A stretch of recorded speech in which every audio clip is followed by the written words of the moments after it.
These days, Minecraft is seemingly everywhere, on just about every platform with fans of all ages. That said, it's easy to forget where it all started, so I like to go back 10 years and look at the history of Minecraft, but with a twist. We'll be looking at a number of glitches across the various phases of the game's development.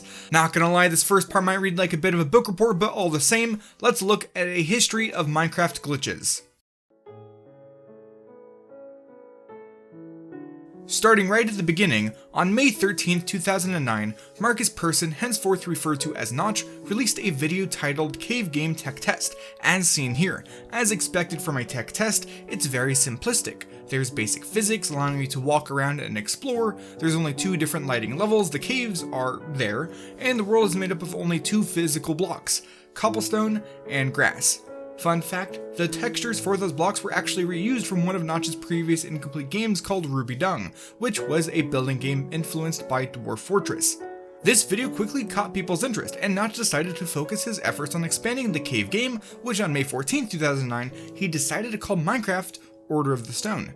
That subtitle was eventually dropped, but it was used for the name of the group of heroes in Minecraft Story Mode, so that's a fun fact for you. We'll go ahead and fast forward about a week to where Minecraft entered its classic phase. At this point, the game was starting to resemble the Minecraft we know today, though the simplistic worlds were only 256 blocks wide and 64 blocks tall. Initially, the only game mode was creative, though you couldn't fly and the only blocks you could use were those that you had in the bar, but that didn't stop people from being, well, creative. It's worth noting that at this point, you're able to save and reload your position at will. Of course, this could be used to glitch the game. All you needed to do was jump and press R at the same time. This would reload your save position and make you jump. You could then tap enter to save that new position, rinse and repeat to sort of fly. This isn't all that useful, but it can be used to go really high up, so far that you actually hit the upper limits of the map, which immediately crashes the game. Cool. Before this next bit, I'd like to show you how water worked back then, as it's quite different than the good old H2O we know these days. Rather than flowing a set number of blocks, it just create more blocks in any space below or to the side of it. Lava, which was added in 0.0.12a, had the exact same physics. Throughout the month of June, Notch ran a number of multiplayer tests, and lava could spawn in surface level pools. But with the weird physics, some players experienced lava floods as seen here. As you might expect, this was patched not long after. Following the multiplayer tests throughout the months of September, October, and November, there were a number of survival tests. These aren't easily playable through the launcher, but it's worth noting that during this time, enemy mobs were added to the game, the first of which being the Creeper. You may or may not know this, but the Creeper was actually created thanks to a mistake in the coding. At this time, Notch was creating the models with code rather than a modeling program, and when trying to create a pig, he mixed up directions and made them tall instead of long, with 4 little legs.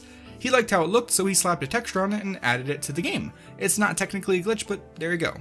In addition to enemies being added, we also saw the addition of health, being able to deal and receive damage, the first instance of food in the form of brown mushrooms, and the ability to shoot arrows. Moving right along, the next version of the game was InDev, which stood for In Development. This phase started on December 23, 2009. At this point, the game was fairly playable and could be purchased, allowing players to try out new versions as they were released. Much like the survival and multiplayer tests, these versions cannot be accessed through the launcher, which makes them pretty hard to show off. Still, this version brought with it a load of new features such as an inventory, crafting, dynamic lighting, new types of food, tools, farming, updates to mob AI, the day-night cycle, and so on. Throughout all of this, the maps were still limited in size, and it wasn't until February of 2010 that Minecraft would move into the next phase of development, simply called InfDev.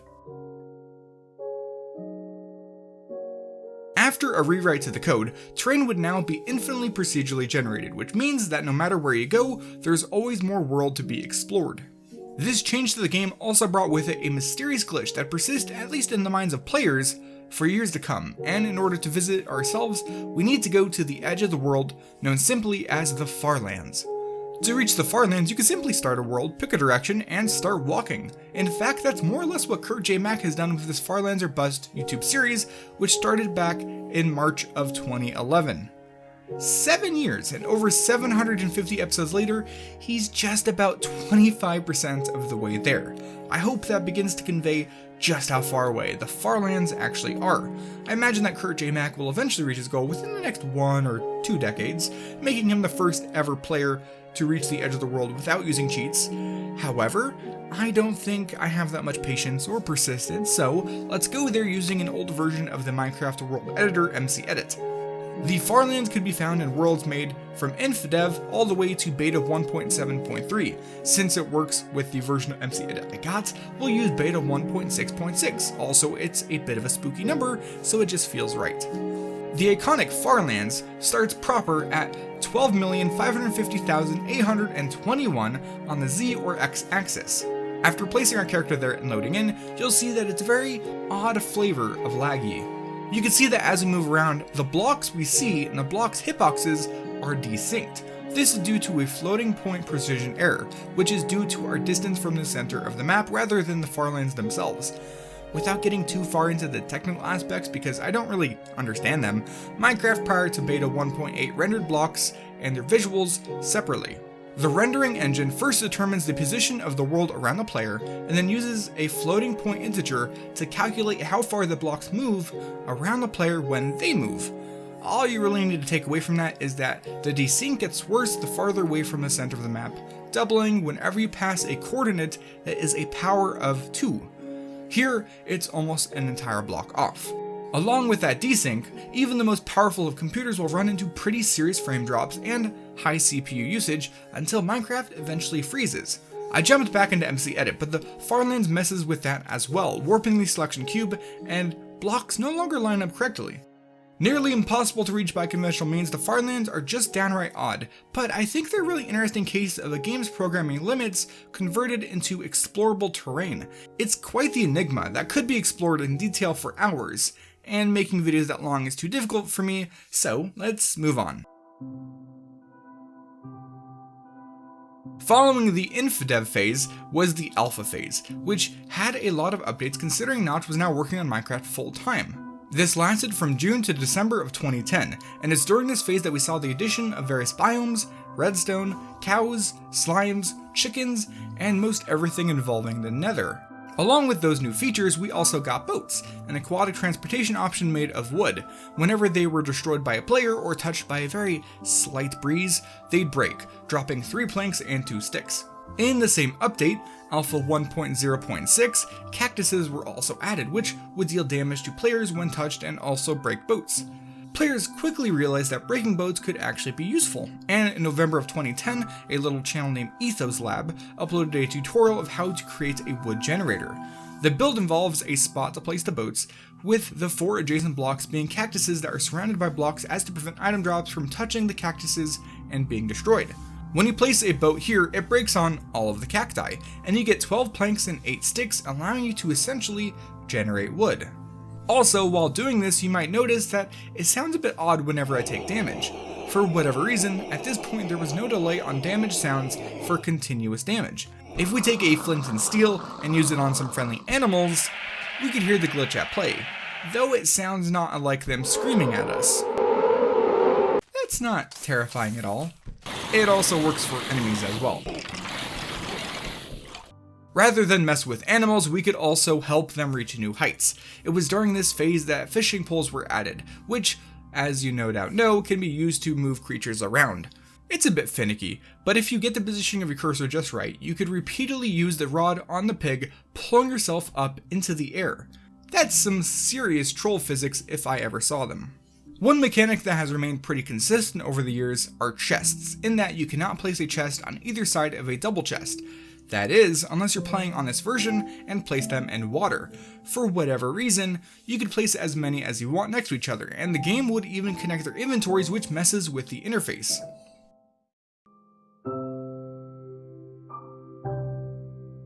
The wheel of time continues to turn, and in December of 2010, the game rounded the corner into beta status. It's during this phase, which lasted just under a year, that we saw the reincorporation of the creative game mode, a rewrite to the biome code, new types of trees, a new mechanic in the form of hunger, and a bunch of new redstone mechanics, and more.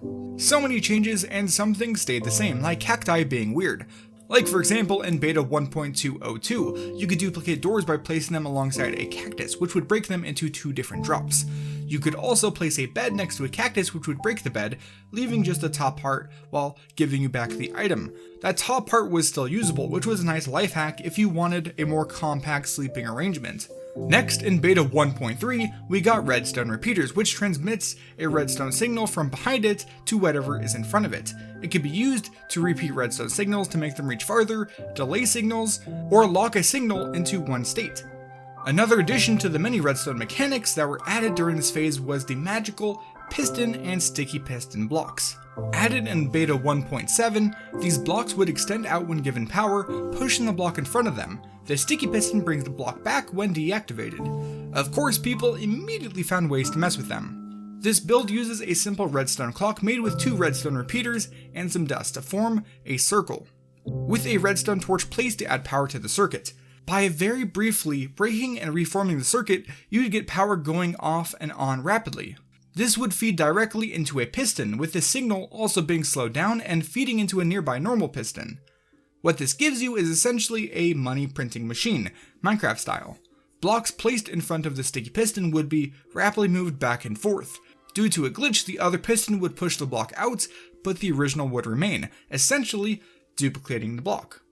You could then sit nearby and continually mine the duplicated block for some nice return on investment.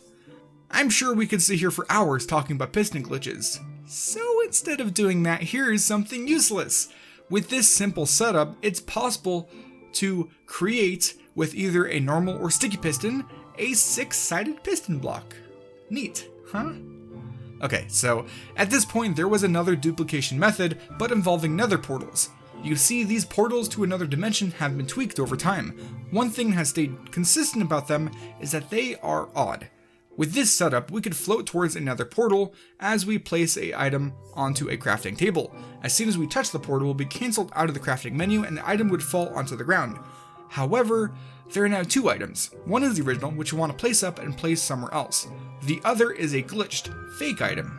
With this one, you could right-click into your inventory to just create more of them. Now you can create a bunch of diamond blocks, iron blocks, you name it.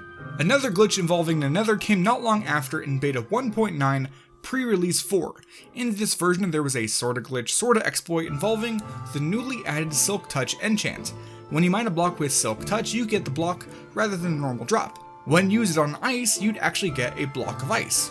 You're not supposed to be able to place water in a nether, but for this patch, you still couldn't. You could, however, place ice blocks with torches nearby and wait for them to melt. Oddly enough, they'd then be a stationary source block, but the next time they're updated, they'd flow all over. In the next version, beta 1.9, they made it so that you couldn't gather ice using Silk Touch. It'd stay that way until 1.3.1, but by that point they'd fixed it so ice would not turn into water in the nether. 2 years after its creation, on November 18, 2011, Minecraft was officially released with version 1.0.0 via an announcement during Minecon 2011. It's been out for 8 years now, which means 8 more years of updates and glitches. Like with the rest of the phases, there's far too many glitches to cover in one video, so let me show you some of the highlights. Like for example, the glowstone X-ray glitch. X-raying refers to the ability to see through the world and find treasures, much like an X-ray's ability to see the spooky skeleton inside your body. In version 1.0.0, you could place a single piston at eye level, a block of glowstone in front of you, and then a lever under the piston. Flip that switch and you could see through the world.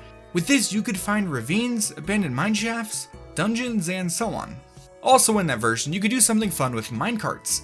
If you have minecarts fall off of a ledge onto a piece of track, they'd stack. With at least 5 or so carts stacked together, if you push them off the rail, they just go rolling away. I don't think that's supposed to happen. This worked with all kinds of carts, and they could even abduct mobs along the way. Oh, and if you get them going on a flat world, they can be pretty tough to stop without breaking them, going as far as to slide around blocks. Next up, in version 1.2.1, we got the addition of ocelots and their tamed counterparts, cats. Not unlike wolves, when tamed, cats will follow you around and teleport to your location if you get too far away. Cats, however, are immune to fall damage. When I asked via a community post for glitches, someone suggested a cat fountain, which involves taming a bunch of cats, flying near a single block platform, and letting them teleport. With so many, they constantly fall and teleport back up, making the perfect fountain. As soon as I recreated this, my own cat Lucy took notice of the noises and jumped onto my desk to see what was going on. I quickly set up my camera, to get some cute footage of my cat, but she immediately stopped caring about the noises. So far we've seen how to fly using position saving, pulling yourself up by your bootstraps.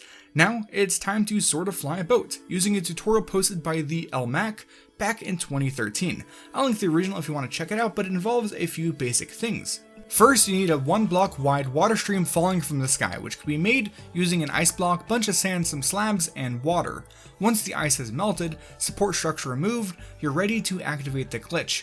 That involves placing a boat next to a block and pushing it through. It's hard to describe, but this messes with the game's ability to track where the boat is. When you go up the water tower, you'll raise up.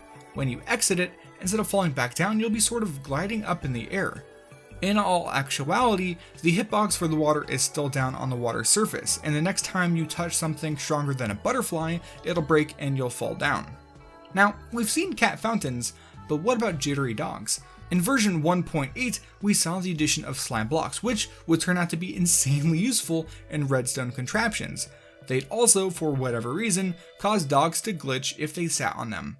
Yeah, I don't know why, but just look at that coordination. Continuing on, we got a number of weird and interesting glitches. Some of them involve builds that are a bit outside my skill level, so as always, I'll be linking any videos I feature in the description. Firstly, in version 1.9, we saw a glitch that caused entities to be translocated to the other side of a piston whenever it would quickly extend and retract.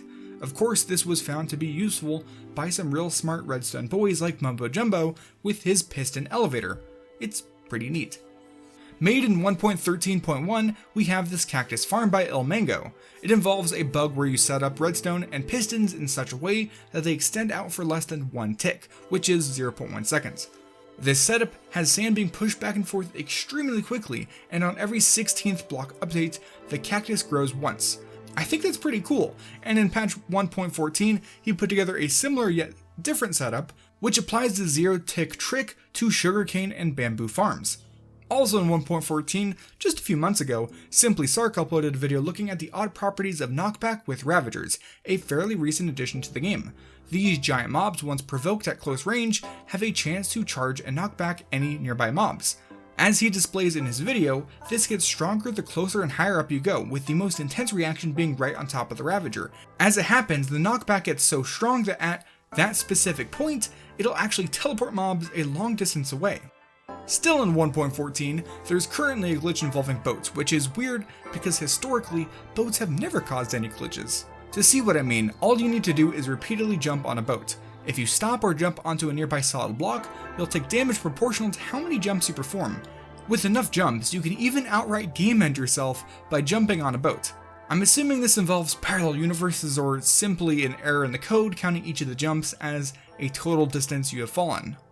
Almost at present day, last month Rayworks uploaded a video looking at an oddly familiar glitch. As it happens, you can get into a minecart, make it fall off a ledge, and then rapidly yank on it with a fishing rod, causing it to fly.